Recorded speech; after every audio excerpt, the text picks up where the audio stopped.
गेल्या अनेक वर्षापासून धुळेकर नागरिकांची छत्रपती संभाजी महाराज यांचं स्मारक व्हावं अशी मागणी होती आणि जवळपास 12 वर्षानंतर आता छत्रपती संभाजी महाराजांचं हे स्मारक आता या छत्रपती संभाजी गार्डनमध्ये तयार होत आहे आणि हे संपूर्ण पूर्ण झालेलं आहे। आज काही वेळातच या ठिकाणी नागपूरचे मुधोजी राजे यांच्या हस्ते या ठिकाणी या संभाजी राजेंचा स्मारकाचं ओपनिंग या ठिकाणी होणार आहे। या ठिकाणी दिग्गज राजकारणी सर्व पक्षीय हजेरी लावणार आहेत। त्यात प्रामुख्याने संजय राऊत असतील, माजी खासदार सुभाष भामरे असतील, राजवर्धन कदम मांडे असतील आणि इतर नेते या ठिकाणी या स्मारकाचं ओपनिंग करणार आहे। आणि काही वेळातच या भव्य दिव्य असं स्मारकाचं लोकार्पण झाल्यानंतर मोठी सभा या ठिकाणी घेतली जाणार आहे। त्यामुळे या स्मारकाचं एक वैशिष्ट्य ठरणार आहे आणि हे सर्वात मोठं जवळपास 30 फुटाचं हे स्मारक आहे आणि त्यासाठी गेल्या अनेक वर्षांची मागणी आता धुळेकरांची पूर्ण होताना दिसत आहे।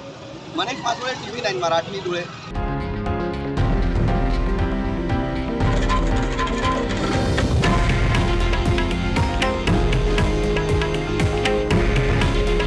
हे आहे देशातील नंबर 1 न्यूज नेटवर्क आणि आपण पाहत आहात TV9 मराठी।